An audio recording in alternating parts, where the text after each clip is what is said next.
पुण्यात्मा, परमात्मा ने आके हमें ज्ञान दिया। दुख में सुमरण सब करे,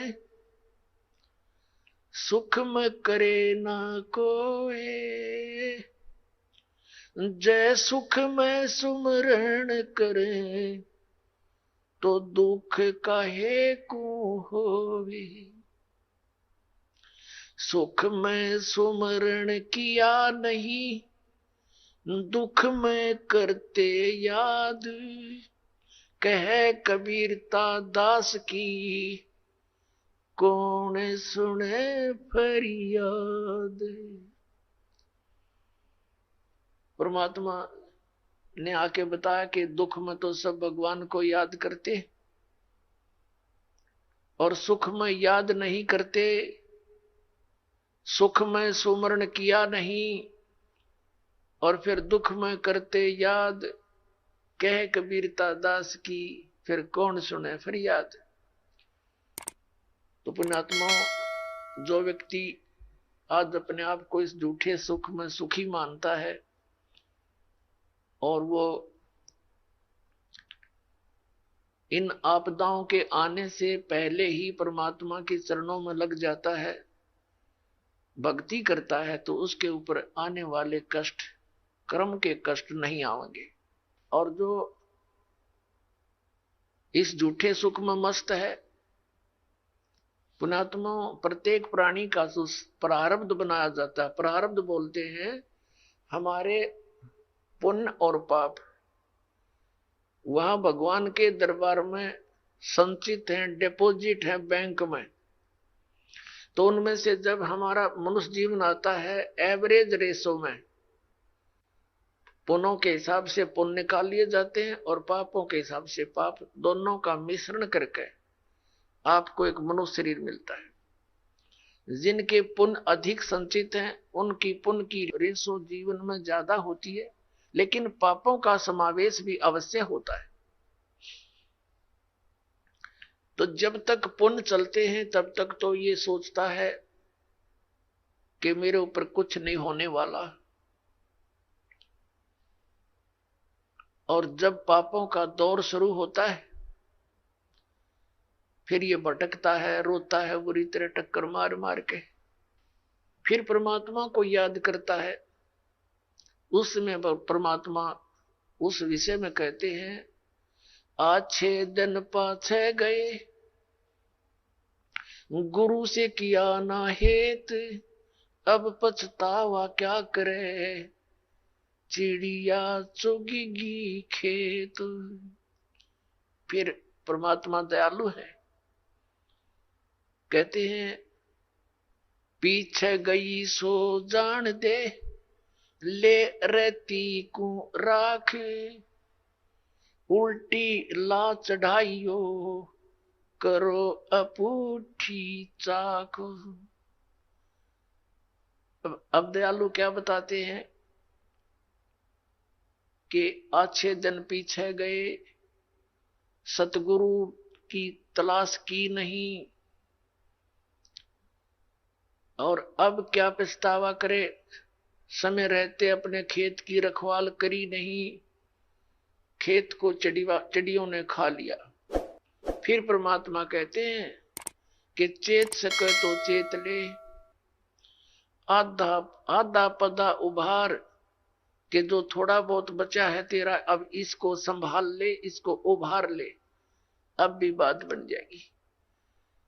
अब क्या बताते हैं परमात्मा, जैसे कुछ बुजुर्ग लोग हैं, वृद्ध हो गए बेचारे, ये तत्व ज्ञान ना मिलने से, अध्यात्म ज्ञान ना मिलने से, अपने को जो ट्रेनिंग मिलती है परिवार से, रिश्तेदारी से, कुटुंब कबीले तक, समाज से, वो केवल यही मिलती है, भाई अपना करके खा ले और लेकर दे दे।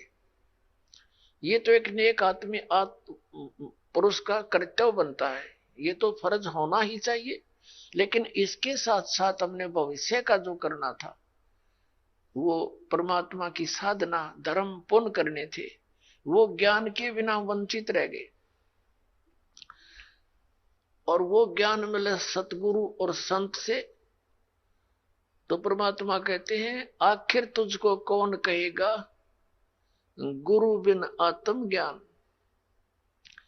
ठीक है, समाज संसार में रहने की विधि तो आपको समाज के लोग बता ही रहे हैं, लेकिन आत्म कल्याण का जो मार्ग है वो संत ही बताया करते हैं। और संतों तक आप पहुंच नहीं पाते, क्योंकि आप उसी ऐसे समाज में ग्रिप हो गए और उन्हीं विचारों से आप संतुष्ट हो गए कि इतना ही काम है। जब सत्संग में आवांगे पता चलेगा कि मनुष्य का और भी एक आवश्यक काम है जो हमने प्रारंभ नहीं किया। दास पहले गांव गांव में जाते थे, सत्संग करता था। एक गांव में दो भाई थे, एक ने उपदेश ले लिया था, एक उनके पिताजी थे, बहुत नेक आत्मा थे, लेकिन इस ज्ञान के अभाव से वो इन सत्संग आदि के नाम से बहुत खिंचते थे। हम वहां 3 दिन का पाठ करते थे जैसे यहाँ चलता है, और 3 दिन तक 2-3 बार टाइम में सत्संग करते थे। गांव घर वालों को समझाते थे, क्योंकि नया भगवान नया ही ज्ञान कई दिन तक लगातार समझाने से कुछ बुद्धि में आता है ये।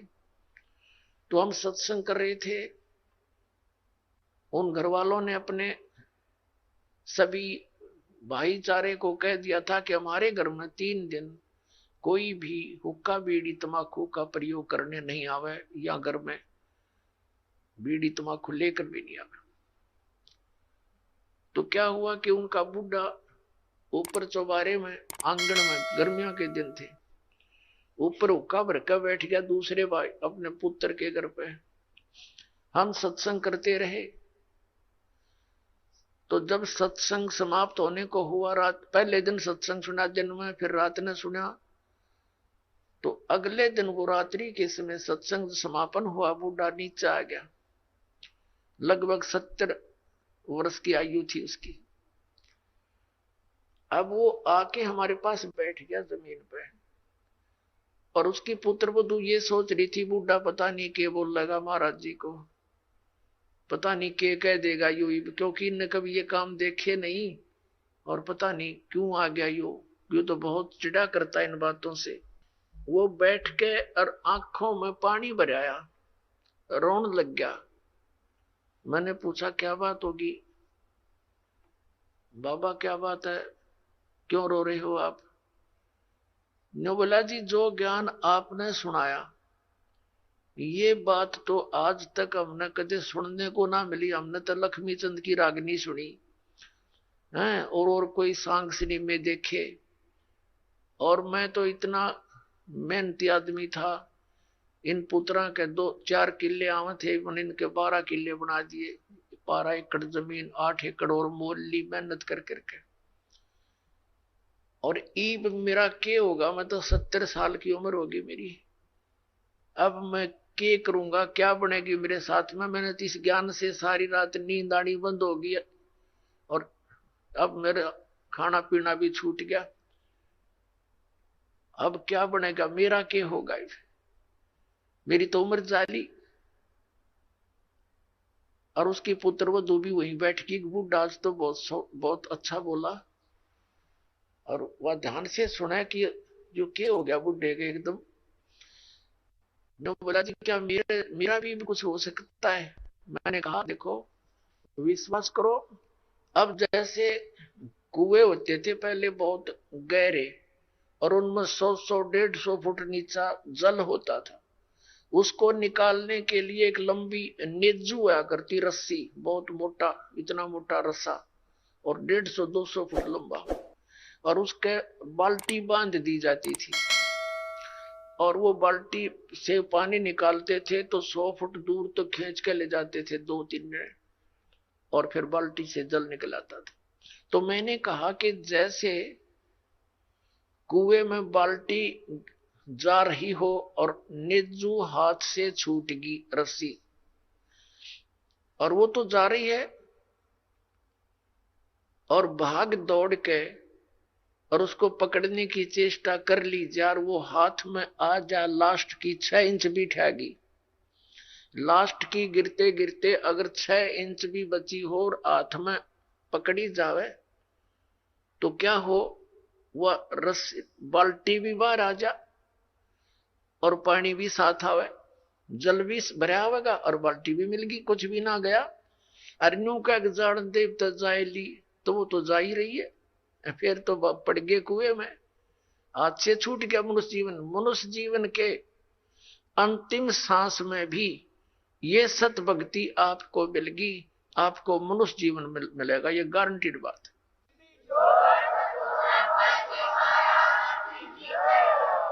और आप क्या तो अभी 70 वर्ष है, एवरेज 80-90 तो मानते हैं मनुष्य की आयु, और आप तो स्वस्थ दिखाई देते हो, करड़े हो, खूब तगड़े, और नाम लो पर ओका बीड़ी शराब तमाकू ये छूना नहीं पड़ेगा। और आन उपासना कुछ नहीं करोगे, ये बाबे गांव गुम में इतने डेरे डेरे बन रहे हैं, या अन्य जो समाध पूजा तीर्थ व्रत ये नहीं करने होंगे। ने बोला जी मैं तो कुछ नहीं करूं, मेरा पीछा छूटे क्यों करे, और कर करा लिया हमने, सारी उम्र डले डोलिए, मुझे दीक्षा दे दो। उसकी पुत्र वधू कहने लगी दादा ओके बहुत पीवे है तू, नाम लेकर हुक्का नहीं पीना। नो बोला तो देखिए तो एक में मन तो पता ही ना था इस बात का, आग लग गई सोके गए, फूकना मैंने मेरा गधा बनूंगा, कुत्ता बनू, बिरान मटी होगी। और संता के वचन है ये झूठे नहीं हुआ कर दे बेटी, तो पुण्यात्मा देख कर भाग जाएंगे बुढ़ापे में। नाम ले लिया उस भक्त ने और 10-15 वर्ष जिया, आराम से अपना मृत्यु को प्राप्त हुआ और मोक्ष हो गया। कहते हैं जीना तो थोड़ा ही भला जस सत सुमरण हो, और लाख वर्ष का जीवना लेखा धरे नहीं कोई। अपने आत्मा जैसे बालक भक्ति पर लगता है बहुत अच्छी बात है, लेकिन इस ज्ञान से परिचित बूढ़ा तो सिर धड़कीबाजी ला देगा। न पता है उसने तो रोज पता है ना मेरा कल टिकट कट जाए, तो स्लोप में लिया जीवन कति नो डलान में है। लास्ट जन के रहे जा 60 साल पाछे तो उल्टी गिनती शुरू हो जाए, ध्यान रखनी चाहिए बुढ़ा ने। और डट के करे भक्ति अपना पीछा छुटवावे। और ईब तो न्यू पड़े रहे, जैसे एक कवि का एक शब्द है, बिना ज्ञान के ऐसे दुखी होते हैं। एर नर धोखे धोखे लुट गया आगी अंत घड़ी रे, आगी अंत घड़ी।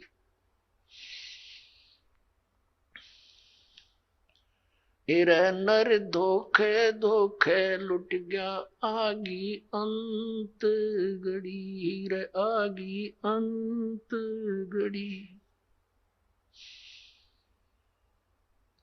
तो फिर क्या कहता है, पोता ब्यालो या मन में रही और एली करवा दो खड़ी। टिकट कटन हो रही है और ये आस्था लाए बैठा है कि भगवान एक पोता और ब्याह जा फिर बेशक मर जाऊं, और फिर नो कहे एक छोरे किया एक और मकान बन जा, बस फिर क्या करने बेशक मर जाऊं। बता,